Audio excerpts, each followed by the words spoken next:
পৃথিবীর মালিক করতেন, তামাম পৃথিবীর বাদশা করতেন, তথাপিও আমি ওমরে ফারুক রাদিয়াল্লাহু তাআলা আনহু আমি আমার জীবনের কাফারা শুরু কিয়ামতের ভয় থেকে, কিয়ামতের ভয়াবহতার ভয় থেকে আমি ওমরে ফারুক সব কিছুকে মুক্তিপণ হিসাবে দান করে দিতাম।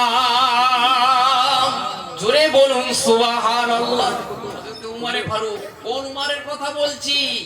যে উমার দুনিয়ার বুকে সার্টিফিকেট পেয়েছিলেন জান্নাতের। কিসের সার্টিফিকেট?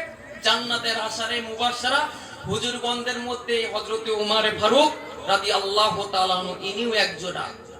জিবা, যে উমার দুনিয়ার বুকে জান্নাতের সার্টিফিকেট পেয়েছে, সেই উমার বলছে যে আমাকে আল্লাহ পাক রব্বুল আলামিন যদি তামাম পৃথিবীর মালিক করত, তা আমি কিয়ামতের ভয় থেকে, কিয়ামতের আযাবের ভয় থেকে আমি সব কিছুকে মুক্তিপণ হিসাবে আমি আল্লাহর রাস্তায় দান করে দিতাম। জোরে বলুন সুবহানাল্লাহ। কেমন ভয় করতেন বা? আমিও আপনি ভয় করি। আমাদের ভয় আর তাদের ভয় এক আছে নাকি? হ্যাঁ, কথা বলে কখনো এক। ও যুবকেরা, ও রাসূলুল্লাহ প্রেমিকেরা, খুব ঠান্ডা মাথায় বোঝার চেষ্টা করুন।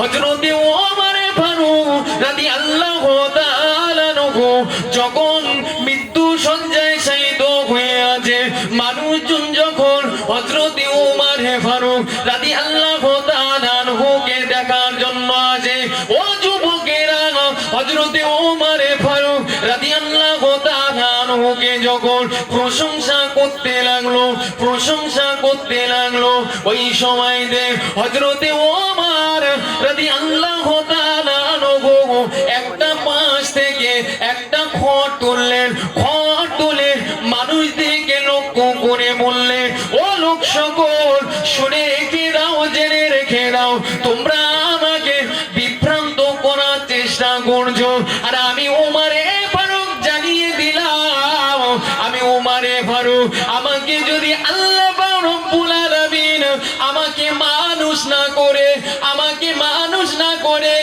একটা যদি খড় করে পাঠাতো, আমাকে যদি বন জঙ্গলে ঘাস করে পাঠাতো, আমার বন জঙ্গলের প্রাণীগুলো, পশুগুলো আমি ওমর আমাকে খেয়ে ফেলে দিত, আমাকে ভক্ষণ করে ফেলে দিত, আমাকে ভক্ষণ করার পরে তাদের পেটে যাওয়ার পরে তারা পায়খানা পায়খানা করে ফেলে দিত, আমি ওমরে ফারুক আমাকে কখনোই হিসাব দিতে হতো না, আমি ওমরে ফারুক যদি মানুষ না হতাম আমাকে কখনো হিসাব দিতে হতো না, আমি যদি বন জঙ্গলের ঘাস হয়ে যেতাম আমাকে কখনো হিসাব দিতে হতো না। ও যুবকেরা, ও রাসূলুল্লাহর প্রেমিকেরা, আজ এমন একজন আল্লাহ পাক রব্বুল আলামিনের বান্দা, আল্লাহ পাক রব্বুল আলামিনকে ভয় করে থাকে, যিনি কিনা দুনিয়ার বুকে জান্নাতি সার্টিফিকেটটা পেয়ে গিয়েছিল। ও যুবক, তুমি আমি একটু বুকে হাত দিয়ে বলি, তোমার আমার স্থানটা কোথায়, আর আমাদের গরমটাও কোথায়? কি বা গরম বিশাল আমাদের? একটু যদি আমরা একটা হাই ফাই লেভেলে পৌঁছেছি, যদি দু চারটে টাকা পয়সা বেশি হয়েছে, যদি একটু ভালো সম্মানিত পদ পেয়েছি, শুধু কাদের দিকে তাকায়, আমার বুকটা চওড়া হচ্ছে কিনা দেখছি, ঠিক কিনা? কষ্ট পাচ্ছেন কেউ আপনারা? খুব সাবধান, দুনিয়ার বুকে এমন কোন কাজ করেন না যে রিয়াই ভরে যায়, মানুষ দেখানোর জন্য না হয়, আল্লাহর সাথে শিরিক যেন না হয়ে যায়।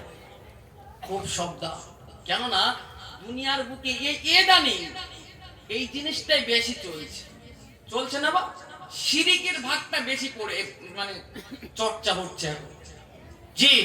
আর শিরিক কার বলে জানেন? রিয়া কাকে বলে জানেন আপনারা? মানুষ দেখানো, এ আমাকে বাবা দেবে, এ আমাকে ভালো বলবে, এই যে এই জিনিসটা খুব খারাপ, এটা আল্লাহর সাথে শরীক করা হয়, শিরিক করা হয়। আর যদি আমি আপনি আল্লাহর সাথে শিরিক করি, আল্লাহ কোনো প্রতিদান কিন্তু দেবে না। কেন? এই যা দুনিয়ার বুকে যদি আমরা মানুষ দেখানোর জন্য করি, আল্লাহকে ভয় না করে থাকি, তাহলে এর প্রতিদান কিন্তু দুনিয়ার বুকে। কেননা আল্লাহ পাক রব্বুল আলামিন বলছেন ওয়াইন কুল্লু যালিকা লাম্মা মাতাউল হায়াতিদ দুনিয়া। আল্লাহ পাক রব্বুল আলামিন বলছে তোমরা যা কিছু করছো, আমি আল্লাহ যদি আমাকে ভয় করে না করো, এর প্রতিদান তোমরা দুনিয়ার বুকে পেয়ে গেলে। এগুলো হলো সবই হলো দুনিয়ার পুণ্য। আখিরাতে তোমাদের জন্য আর কিছুই করা হবে না, আখিরাতে তোমাদের জন্য আর কিছুই করা হবে না। জি বাপ, এখন আমরা রাসূলুল্লাহ প্রেমিক বলে দাবি করি, ঠিক কিনা? রাসূলুল্লাহ প্রেমিক